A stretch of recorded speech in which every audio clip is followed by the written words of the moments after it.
Hello, आज के मुख्य समाचार। गुजरात में बीजेपी की रिकॉर्ड तोड़ जीत।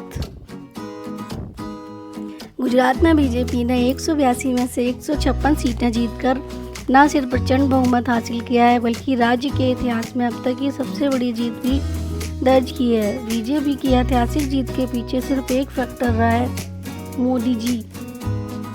पीएम ने लगभग 3 दर्जन रैलियां कर चुनाव मोदी बनाम अन्य बना दिया था।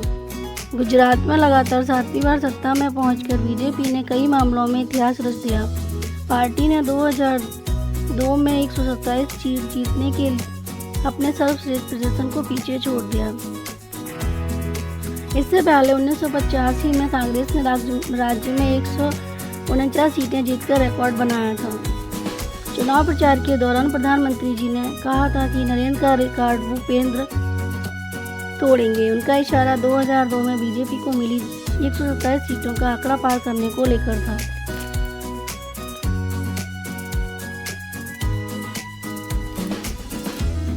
पीएम मोदी ने गुरुवार को पार्टी कार्यकर्ताओं को संबोधित किया। अभी बहुत जुल्म होंगे, हमें उन्हें झेलना होगा। 2002 के बाद से मेरे जीवन का कोई ऐसा पल नहीं रहा जिसकी धज्जियां ना उड़ाई गई हो, आलोचना ना की गई हो। इसका मुझे फ़ायदा हुआ है कि मैं सतर्क रहा, खुद में बदलाव लाता रहा, सीखता गया, बढ़ता गया। अब हमें और झूठे आरोपों को झेलना होगा। हिमाचल प्रदेश के लिए काम करते रहेंगे। हिमाचल प्रदेश चुनाव में 1% से कम वोट से फैसला हुआ है। गुजरात में 2.5 दशक से सरकार में रहने के बाद ऐसा प्यार अभूतपूर्व है। गुजरात चुनाव में बीजेपी का गुजरात से विकसित भारत का निर्माण हुआ है। गुजरात के नतीजों ने सिद्ध किया है कि लोगों में विकसित भारत के लिए कितनी आकांक्षाएं हैं। कोई चुनौती हो या बड़ा लक्ष्य हो, जनता का भरोसा बीजेपी पर होता है। हम जहां पहुंचे हैं ऐसे ही नहीं पहुंचे। जनसंघ के वक्त से तपस्या करते हुए परिवार खपते रहे हैं, तब यह दल बना है। बीजेपी के लिए लाखों समर्पित कार्यकर्ताओं ने जीवन खपा कर दिया है।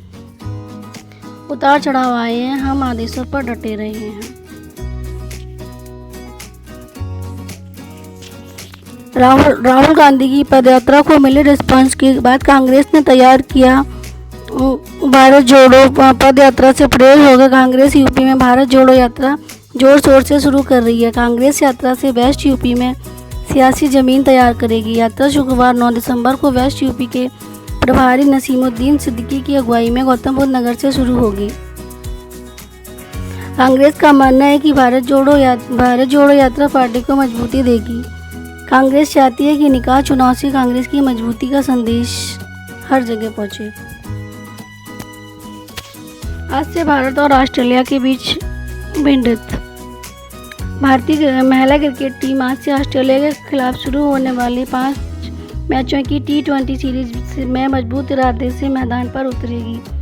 साउथ अफ्रीका में T20 वर्ल्ड कप शुरू होने में अभी 2 महीने का समय है, जिससे इन 5 मैचों के बाद हरमनप्रीत कौर की अगुवाई वाली टीम को अपनी स्थिति का अंदाजा हो जाएगा। सीरीज के मैच में 9, 11, 14, 17 और 20 दिसंबर को खेले जाएंगे। हाल में भारत मजबूत ऑस्ट्रेलिया के खिलाफ प्रतिस्पर्धा करने में सफल रहा है, लेकिन वह जीत तक नहीं पहुंचा है। भारत दौरे पर 3 देश आगे आएंगे। अगले साल की शुरुआत में ऑस्ट्रेलिया, न्यूजीलैंड और श्रीलंका की क्रिकेट टीमों में भारत दौरे पर आएगी। सबसे पहले जनवरी में श्रीलंका के खिलाफ 3 मैचों की T20 सीरीज होगी। बीसीसीआई ने गुरुवार को कार्यक्रमों की घोषणा की है। इसके तहत भारत और ऑस्ट्रेलिया के बीच बॉर्डर गावस्कर ट्रॉफी में 4 टेस्ट मैचों की सीरीज 9 फरवरी से 13 मार्च के बीच होगी। ये 4 मैच नागपुर, दिल्ली, धर्मशाला और अहमदाबाद में खेले जाएंगे। टेस्ट सीरीज वर्ल्ड चैंपियनशिप का हिस्सा होगी। गुजरात में लगातार 7वीं बार सत्ता में वापसी करके बीजेपी ने इतिहास रच दिया था। विधानसभा की कुल 182 सीटों से 156 सीटों के साथ पार्टी ने जीत का नया रिकॉर्ड बना दिया। इससे पहले कांग्रेस ने 1985 में माधव सिंह सोलंकी की अगुवाई में 149 विधानसभा सीटें जीती थी। वहीं नरेंद्र मोदी के मुख्यमंत्री रहते बीजेपी ने 2002 के चुनाव में 127 सीटें जीती थी। इस जीत के साथ बीजेपी ने दोनों रिकॉर्ड तोड़ दिए। बीजेपी को 2017 के मुकाबले 58 सीटों का फायदा हुआ। कांग्रेस यहाँ चुनाव नुकसान में रही और पिछली बार के कारनामे को दोहराने में नाकाम रही है। गुजरात के रिकॉर्ड तोड़ने में मोदी जी ने रिकॉर्ड बनाया। गृह मंत्री अमित शाह ने कहा है कि गुजरात ने खोखले वादे, रेवड़ी और तुष्टीकरण की राजनीति करने वालों को नकार दिया है। वहीं बीजेपी अध्यक्ष जेपी नड्डा ने कहा है कि आज राजनीति ऐसी हो चुकी है, कुछ नेता पेपर लेकर आए और बोले कि इस बार हम भविष्यवाणी करते हैं कि हमारी सरकार बन रही है। कहते हैं हम कट्टर ईमानदार हैं, जबकि उतने ही बेईमान और भ्रष्ट हैं। Thank you. हमारे चैनल को सब्सक्राइब करें, लाइक करें।